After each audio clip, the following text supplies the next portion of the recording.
इंसान दुनिया की किसी भी शय में रुकता नहीं है। इल्म की फील्ड में जाएं, इतना इल्म इंसान ने हासिल किया लेकिन रुकने का नाम नहीं लेता। और डिग्रियां और इल्म, दुनिया के हसीन से हसीन जजीरे, हसीन से हसीन मनाजिर इंसान ने कश्फ किए हैं, लेकिन कहता नहीं और हुस्न और हुस्न। मतलब दुनिया का हुस्न इसे मुतमईन नहीं कर रहा। इसे एक ऐसे हसीन की तलाश है जिसे देखने के बाद ये मुतमईन हो जाए, और वो जमाल मुतलक परवरदिगार आलम का जमाल है। तभी तो नमाज की हालत में मौला के पांव से तीर निकाला जाता है। अली को पता नहीं लगता, कैसे पता लगे? जो उसके हुस्न में गिरफ्तार हो जाए, जो उसके इश्क में गिरफ्तार हो जाए। भाई मिस्र की काफरा औरतें यूसुफ के हुस्न में थीं, उंगलियां काट ली। अली तो खालिक के हुस्न यूसुफ को देख रहा था। तभी करबला की मुसीबतें मसाइब के बावजूद सैयदा ज़ैनब फरमाती है, मां राय तो इल्ला जमीला। बीबी ये कैसा हुस्न है, हुस्न रिज़ा। दुआए कुमैल आप पढ़ते हैं ना, फी कुल्लिल अहवाल मुतवाज़िआ, मुझे हर हाल में अपना मुतवाज़े बंदा बना। तो दिलों का जो किबला है वो जब तक खुदा न बने, ये एक ऐसी हकीकत है। अनलिमिटेड की ख्वाहिश करना, एक मसीही को लाओ, एक हिंदू को लाओ, इसी पॉइंट पे बैठ के बात करो कि तो तुम्हारे अंदर ये ख्वाहिश कहां से आई है, जरा सोचो तो सही। दुनिया की बड़ी से बड़ी चीजें मिल जाएं, लोग मुतमईन नहीं है। आप क्या समझते हैं जरदारी मुतमईन है? आज मुतमईन होगा, उसने कोई बड़ा काम किया है पंजाब में, हाँ? लेकिन ये लोग जब रात को सोते हैं तो मुतमईन नहीं। ये अदम इत्मीनान की बात है ना। अल्लाह ने सब कुछ दिया है, इस बुढ़ापे की हालत में, बीमारी की हालत में भी बदमाशियां करे जा रहे हैं। मतलब जमीर मुतमईन नहीं है ना इन लोगों का। पूरे पाकिस्तान की हुकूमत मिली, मुतमईन नहीं। सिंध की हुकूमत मिले, मुतमईन नहीं। कितनी बार तुम लोग हुकूमतें करोगे, और कितना पैसा चाहिए, और कितनी दौलत चाहिए, कभी ये लोग मुतमईन नहीं होंगे। क्योंकि हर इंसान के अंदर अनलिमिटेड की ख्वाहिश है। अगर इनको आप क्या समझते हैं, आपके हुक्मरानों को सिर्फ पाकिस्तान की नहीं, पूरे एशिया की हुकूमत दी जाए, मुतमईन होंगे? अमेरिका खुद को सुपर पावर कहता है ना, पूरी दुनिया पे कहता है मेरा कंट्रोल है। क्या वो मुतमईन है? और कंट्रोल और कंट्रोल और कंट्रोल। मरीख मिल जाए, चांद मिल जाए, पूरी कायनात अल्लाह इनको दे दे, ये फिर भी मुतमईन नहीं होंगे। क्योंकि रूह मुतमईन नहीं होती। ये ख्वाहिश रूह की ख्वाहिश है, मुझे अनलिमिटेड से अनलिमिटेड चाहिए, लेकिन ये जिस चीज को मांग रहा है उसको वो नहीं चाहिए, उसको खुदा चाहिए। अल्लाह अकबर, हर शय से बड़ा खुदा है। अब जिसको तू मिल गया उसे सब कुछ मिल गया ना। जिसे खुदा मिल जाए उसे और क्या चाहिए? इसीलिए मौला फरमाते हैं, दुनिया की हुकूमतें अली के नजदीक मच्छर के पर के बराबर नहीं है, क्योंकि अली को अल्लाह ने विलायत अता की है। हाँ? इससे बड़ी हुकूमत क्या है? जो अल्लाह की मर्जियों को शबे हिजरत खरीद ले, जो रब की मर्जी खरीदे, उसे ये सरोकार नहीं कि यजीद राजी है कि नहीं, अमीर शाम राजी है कि नहीं। जो खुदा को राजी कर देना। अल्लाह कहता है सारे खजाने मेरे हैं, अगर मैं तुझे मिल गया तुझे और क्या चाहिए? गोया तू ही मालिक बना ना। विलायत का मतलब क्या? अहले बैत मालिक बने ना। जो कुछ अल्लाह का वो आले मोहम्मद का बन गया ना, जिनसे वो राजी हो गए उनसे वो राजी। फातिमतुम बज़अतुम मिन्नी, ये मेरे जिगर का टुकड़ा है। ये जिस पे गजबनाक होती है उस पे अल्लाह गजबनाक होता है, ये जिससे राजी होती है उससे अल्लाह राजी होता है। तो उन्होंने पूरी जिंदगी बंदों को राजी नहीं किया, बंदों के खालिक को राजी किया। ये अक्लमंद इंसान का काम है। आप मुझे राजी करोगे, कितने दिन राजी करोगे? बीवी को राजी कितने दिन करोगे? औलाद को राजी कितने दिन करोगे? हाँ? लेकिन अल्लाह को राजी कर लो। हुसैन ने करबला में खुदा को राजी किया, और जो रब को राजी करे, क्योंकि वो बाकी है, जो उसे राजी करता है वो भी उसके जिक्र को बका देता है। दूसरा फार्मूला खुदा का याद रखना, अल्लाह मजलूम को बरकत देता है, मजलूम को बरकत देता है। ये एक फिकी मसला भी है। एक दिन में कितने बकरे ज़बा होते हैं, कभी अंदाजा लगाया है? एक दिन में, मैं तेहरान का आपको बता दूं, एक रिसर्च हुई थी तो उन्होंने कहा एक दिन में, पुराने जमाने की रिसर्च थी, पूरे ईरान में एक दिन में 50,000 बकरे ज़बा होते हैं। कितने बकरे? 50,000 बकरे। एक बकरी साल में बच्चे कितने देती है? एक बच्चा।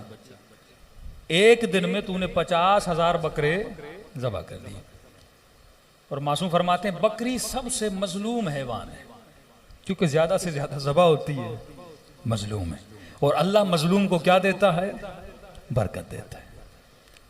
आज तक अपनी जिंदगी में कहीं भी 400 कुत्तों का लश्कर देखा है? कहीं भी अपनी गलियों में 10 कुत्ते, 8 कुत्ते, 9 कुत्ते और साल में एक कुत्ता बच्चे कितने जनता है?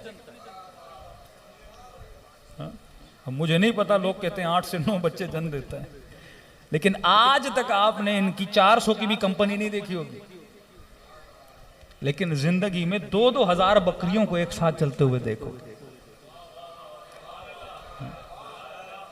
एक खुदा मजलूम को यूनिटी देता है, दूसरा खुदा मजलूम को बरकत देता है। तो ये दुश्मन की भूल है कि शियों को मारने से शिया खत्म होता है। कितनी भी गर्दनें काटे, बकरे की भी कटती हैं, हलाल हैवान है ना। कुत्ते तो कटते भी नहीं है, हाँ? लेकिन खुदा ने बकरियों को बरकत दी है। ये मासूम की मिसाल आपके सामने छठे इमाम की बयान कर रहा हूं। उनको खुदा बरकत देता है क्योंकि वो मजलूम है। जो कौमें मजलूम होती हैं वो खौफ न खाएं कि हम मरने से कम होंगे। बकरियां खौफ नहीं खाती क्योंकि अल्लाह ने वादा लिया है, मैं मजलूम को बरकत देता हूं। पूरी तारीख उठाइए, जितनी नस्ल आले अली की कत्ल हुई है, किसी की नस्ल कत्ल नहीं है। मैं सिर्फ मंसूर दवानिकी के किस्से बताऊं तो उसमें शायद मजलूमियत आले अली पे अगर अशरा हो जाए तो वह अशरा भी कम है। मजालिम आप सुनेंगे आपके रोंगटे खड़े हो जाएंगे। मर्द और औरत, बगदाद की दीवार, कुछ कहते हैं 40, कुछ कहते हैं 25 जिंदा सैयदों को दीवारों में गाड़ा गया। जिंदा, यानी ये दीवारें सादात की लाश पे बनी। मैं नाम नहीं लेना चाहूंगा लेकिन इशारा आपके लिए काफी है। आज पूरी दुनिया में चले जाइए, आपको सैयदों की बस्तियां मिलेंगी, लेकिन दुश्मन अली और दुश्मन की नस्ल की कोई बस्ती आज तक देखिए। कोई ये कहे कि मौलाना ये जो गांव है ना, ये फला साहबी के बेटों का गांव है, नहीं मिलेगी। लेकिन पूरी दुनिया में कई गांव मिलेंगे जो बोला जाता है ये नस्ल मूसा काज़िम के हैं, ये ज़ैदी सादात हैं या फला सादात हैं। कत्ल होने के बावजूद खुदा बरकत दे रहा है क्योंकि मजलूम को अल्लाह बरकत देता है। तो इन चीज़ों में पढ़ने की आपको ज़रूरत नहीं है। जिस चीज़ का अल्लाह ने, अल्लाह का फार्मूला, अल्लाह की सुन्नत हमेशा बाकी रहती है। बस ये चीज़ अपने जहन में रख लेना कि तुम वहाँ से आए हो, वहीं पलट के जाओगे। कहीं ऐसा ना हो अपनी उखरवी ख्वाहिश को दुनिया पे लगाना शुरू कर दो। वही काम जो इब्ने साद ने किया। इमाम ने कहा तुझे रे की हुकूमत का दाना भी नसीब नहीं होगा, मिल भी जाए तो क्या होगा, कितने साल उससे लज्जत लेगा। ये सिर्फ वहम है कि मेरे अकाउंट में 10 करोड़, ये वहम है। तू 10 करोड़ से खाता कितना है? जो पेट अल्लाह ने जरदारी को दिया, नवाज शरीफ को दिया, खान को दिया, वही पेट आपको दिया है। पेट तो वही है, साइज तो वही है। कोई 400 ग्राम खाएगा मैक्सिमम, कोई 800 ग्राम, इससे ज्यादा तो नहीं खाता। मौला अली फरमाते ये पेट हलाल से भी भरता है, हराम से भी भरता है। ये तेरी शिनास है, तू पेट को जहन्नुम के ईंधन से भरता है या अल्लाह की इताअत से भरता है। हाँ? ये तेरा इख्तियार है। जो आंखें तुझे मिली वो आंखें उनको मिली। जिस्म में बरतरी नहीं है, मौलाना फला गोरा है, फला कद का बड़ा है। ये जो मुफाखिरा करते हैं अपने हुस्न पर, अल्लाह को सख्त नाराजगी होती है। मोमिन फख्र करता है तो अपनी तकवा पे फख्र करता है। अपने ज़ाहिर पे फ़ख्र नहीं करता कि मेरी आंखें खूबसूरत हैं, मेरा जिस्म खूबसूरत है। ये तो अल्लाह की मर्ज़ी, जिसको तो जिस्म दे उस पे तुम्हें अल्लाह का शुक्र अदा करना है। बस ख्वाहिश वो रखना जिससे तुम्हारी आखिरत बने। मौत खौफ का नाम नहीं है, मौत मुलाकात खुदा का नाम है। वल्लाह मौत से हसीन तोहफा खुदा किसी बंदे को नहीं दे सकता। अगर बच्चे को पता चले ना मैं कितनी छोटी माँ की शिकम में था, वो दुनिया में आने से खुश होता है क्योंकि बहुत बड़ी कायनात में आता है। फरमाते हैं बिल्कुल इसी तरह जब दुनिया के पेट से निकलकर इंसान आलम बरज़ख के पेट में जाता है तो अल्लाह का शुक्र अदा करता है। एक हदीस सुन लीजिए, फरमाते हैं दुनिया में जितने जायके हैं, आप सेब खाओगे कितने जायके मिलते हैं? मैक्सिमम एक सेब मीठा होगा, कोई सेब मीठा खट्टा होगा, दो जायके मिलेंगे, मिठास भी आएगी खटास भी आएगी। मेरे मौला मासूम फरमाते हैं दुनिया आखिरत में एक फल के अंदर खुदा ने 1.5 लाख जायके रखे हैं। 1.5 लाख जायके। वहां के रंग और हैं, वहां की लज्जतें और हैं। ये जरूर है तू 60 साल दुनिया का कैदी है, ये तकलीफें जिंदगी तो एसी के रूम में भी गुजर जाती है और गर्म कमरे में भी गुजर जाती है। लेकिन सवाल यह है तू खुद को कैसा अली इब्न अबी तालिब के सामने पेश करेगा। मन यमुत यरनी, जो भी मरेगा वो अली की ज़ियारत करेगा। कि जब तू दुनिया में आता है तेरे माँ बाप तुझे गोद में लेते हैं, जब तू दुनिया से जाता है तो अली और मोहम्मद तुझे गोद में लेते हैं। ये माँ बाप जिनकी तू आज मजलिस करवा रहा है ये तुम्हारे जिस्मों के माँ बाप हैं। अना व अली अबवा हाज़िल उम्मा, हम तुम्हारी रूहों के बाप हैं।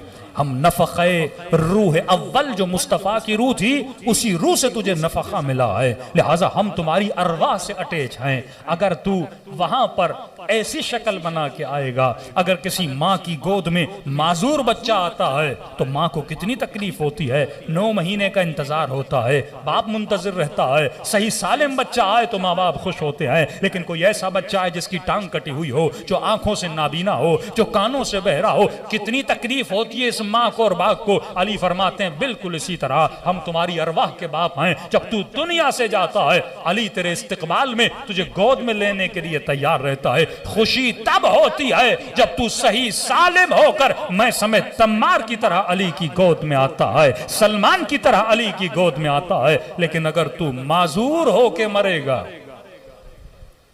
जैसे तेरी मां को तकलीफ होती है वैसे अली इब्ने अबी तालिब को तकलीफ होती है।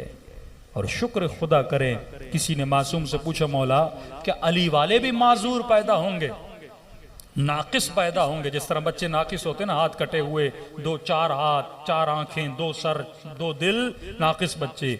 मासूम फरमाते हैं बरज़ख में नाकिस वो आएगा जो काफर होगा, मुनाफिक होगा, मुशरिक होगा। ये सारे नाकिसुल उज़्व पैदा होंगे। और क्योंकि नाकिस होंगे आखिरत की लज्जतों से फायदा नहीं ले पाएंगे, खालिदीन फिया, हमेशा तकलीफ में रहेंगे। अब बंदे के पास आंखें ना हो वो दुनिया के नज़ारे कैसे देखे? तकलीफ में है ना। आपके पास ज़बान हो, आप कुछ बोलना चाहते हो बोल नहीं पाते, तकलीफ में हो ना। दुनिया तकलीफ नहीं दे रही क्योंकि खुद नाकिस हो, खुद को तकलीफ मिल रही है। फरमाया बिल्कुल इसी तरह ये तकलीफ में होंगे, ये अपनी जहन्नुम अपने साथ लेकर आएंगे, अल्लाह नहीं बनाएगा। ये खुद नाकिस होकर आएंगे, लज्जतों से फायदा नहीं ले पाएंगे, लिहाजा तकलीफ में होंगे। का मौला आपका चाहने वाला कैसे आएगा? का एक सही सालिम आएगा, जैसे सलमान है, जैसे मैसम है, जैसे मालिक है, जैसे खुमैनी व बहजत थे। और फरमाया कुछ जो हैं बीमार पैदा होंगे या इजाफी लेकर आएंगे। कोई बच्चा पैदा होता है ना, 6 उंगलियां होती हैं, एक काटो तो सही सालिम हो जाता है, लेकिन तकलीफ तो होती है ना। किसी की हड्डी ज्यादा ऑपरेशन करके काटनी पड़ती है। फरमाया कुछ ज्यादती में आएंगे, कुछ कमियत में आएंगे। जो ज्यादा आएगा उसको भी तकलीफ होगी क्योंकि बरज़ख में उसका इलाज किया जाएगा, और जो बीमार आएगा वो भी तकलीफ में होगा क्योंकि आलम बरज़ख में उसका इलाज किया जाएगा। इसलिए मौला फरमाते मैं तुझे दुआए कुमैल देकर जा रहा हूँ, दुआए अरफा देकर जा रहा हूँ। वहाँ इलाज न कराना क्योंकि वहाँ बड़ी तकलीफ है। दुनिया में अपना इलाज करके आना। मैंने तेरे इलाज के लिए हॉस्पिटल खोला है। मौला वो हॉस्पिटल कौन सा है? कि मैंने तेरे लिए मजलिस हुसैन का हॉस्पिटल बनाया है। ये बीमारिस्तान है, ये मरीजों को शफा देने का हॉस्पिटल है। आओ जिक्र हुसैन से शफा लेकर जाओ। आओ अली के फरमान से अपने वजूद को ठीक करके जाओ। हुर बीमार था लेकिन हुसैन के शफा खाने में हुर को शफा मिली। हम डॉक्टर हैं, तू मरीज है, आजा अपने अंदर से बुरी आदतों को निकाल, आजा अपनी आंखों को पाकों की ज़ियारत के लिए आमादा कर, अपनी जबान को इमाम ज़माना से बात करने के लिए तैयार कर, अपने कानों को अपने वक्त के इमाम की आवाज़ को सुनने के लिए आमादा कर, अपने जिस्म को इमाम ज़माना के वजूद से गले लगाने के लिए तैयार कर। वो पाक है, उनके करीब वही जाता है जो पाक हो। जो जबान दिन रात लोगों की माओ बहनों को निगाहे हराम से देखता है, ये फर्जंद ज़हरा की ज़ियारत नहीं कर सकता। ये क़यामत में अंधा होकर पैदा होगा, ये हुसैन की ज़ियारत नहीं कर सकता। जो खातून दिन रात गीबत करती है, ये गूंगी होकर पैदा होगी, ये अपने इमाम से बात नहीं कर पाएगी। जो खातून अपने बालों को नामहरमों के सामने रखती है, उसके क़यामत में बाल नहीं होंगे। शक्ल रसूल खुदा फरमाते हैं 10 हैवानों की शक्लों में मेरी उम्मत आएगी। ये फार्मूले अली और आले अली ने दिए, रसूल ने दिए कि हम दुनिया में तुझे फार्मूला बता रहे हैं। अगर बच्चे का ख्याल नहीं करोगे और नाकिस पैदा हो, अल्लाह का कसूर नहीं है, तूने बच्चे का ख्याल नहीं किया था। इसी तरह जब आलम बरज़ख में तू नाकिस और बीमार पैदा होगा, कसूर अहले बैत का नहीं है, तूने अली की बात को नहीं माना था। ये सातों आज़ा है, फार्मूले बड़े इजी हैं। आंखों को गुनाह में आलूदा न करना, गंदी चीजों में आलूदा न करना, गंदी फिल्मों में आलूदा न करना, लोगों के नामूस को देख कर आलूदा न करना, अपनी जबान से गीबत न करना, लोगों पे तोहमतें न लगाना, कानों को गीबतों में न धरना। अगर कोई किसी की बुराई कर रहा है, उसमें फिर से उठ के चले जाओ। अगर कोई किसी की गीबत कर रहा है, बुलंद आवाज से सलवात पढ़ना शुरू कर दो, वहीं पे उसे टोको। ये कान जिक्र अली सुनने के लिए बने हैं, अली वालों की बुराइयों के लिए सुनने के लिए नहीं बने। ये कान अल्लाह का जिक्र करने के लिए बने हैं, ये ज़बान जिक्र खुदा के लिए बनी है, गीबत के लिए नहीं बनी। ये कैसा अली का चाहने वाला नौजवान है, दिन रात मुंह में गुटखा रहता है, पान रहता है, नशा करता रहता है, थोड़े थोड़े गुस्से पे गालियां देना शुरू कर देता है। अब ये तवक्को रखता है कि मैं हुसैन को सलाम करूं और इमाम हुसैन मुझे जवाब दें। अरे वो नजिस जबानों को जवाब नहीं देते, वो मैं समेत तमार जैसी जबानों को सलाम करते हैं, वो सलमान जैसी जबानों को सलाम करते हैं। तो ये जबान जो जिक्र अली करती है, उस जबान से निजासत नहीं आनी चाहिए। जो आंखें ज़ियारत आशूरा पढ़ती हैं, उन आंखों से गुनाहों की तरफ निगाह नहीं होनी चाहिए। ये याद रखना, गुनाह की ख्वाहिश हर इंसान के वजूद में है, ख्वाहिश नफ्स हर इंसान के वजूद में है, लेकिन याद रखना ये आंखें इसलिए नहीं बनी ताकि तू गुनाह करे, ये आंखें इसलिए बनी हैं ताकि तू फर्जंदे ज़हरा की ज़ियारत करे। आयतुल्लाह उज़्मा नराकी, उनकी बेटी का वाक़या सुन लीजिए। बाइफ़्फ़त खातून, आज वल्लाह जिस चीज़ की माशरे में कमी है, एक मरहूमा की मजलिस है, 2 जुमले ख़वातीन के लिए अर्ज कर दूं। आज गैरत को लूटा जा रहा है, आज हया को लूटा जा रहा है।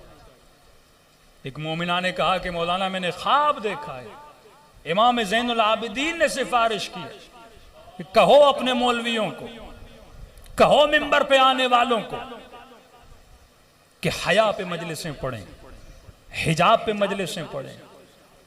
हर किसी की पहचान होती है, हर कौम का यूनिफॉर्म होता है। सैयदा ज़ैनब की चाहने वाली का यूनिफॉर्म ये चादर है, ये हिजाब है। और इमाम ज़माना के चाहने वाले जवानों का यूनिफॉर्म गैरत है। वो भाई कैसा जिसमें गैरत नहीं, वो शोहर कैसा जिसमें गैरत नहीं। जिसकी बहन बेहिजाब होके जा रही है, भाई को गैरत नहीं आ रही। और मौला गैरतमंद की तारीफ बताते हैं, वो गैरतमंद हो ही नहीं सकता जो बहन के सर पे चादर रखे और अपनी निगाहें औरतों के पीछे का। ये सबसे बड़ा बेगैरत है जो दूसरों की माँ बहनों को तो देखना पसंद करता है, पर अंदर में कहता है मेरी माँ बहन को कोई ना देखे। का मुकाफात अमल होती है, याद रखना, तू देखेगा कोई तेरी माँ बहन को भी देखेगा। तो अगर ये सोच जवान के अंदर हो ना, अगर मैं देख रहा हूं मेरी बहन को कोई देखेगा, वल्लाह गैरतमंद जवान कभी निगाह को नामहरम की तरफ नहीं उठाएगा।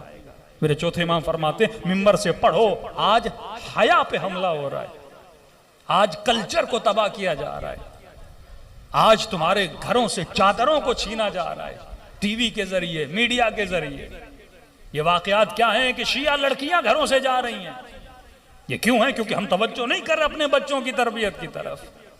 वो माँ कयामत में क्या मुंह दिखाएगी जनाब सैयदा को, जिससे बीबी पूछेगी ये तूने तरबियत की थी। खातून का काम जॉब करना नहीं है, नौकरी करना नहीं है, सिर्फ पैसे कमाने के लिए गुर्बत में रहो लेकिन अपने बच्चों की तरबियत करो।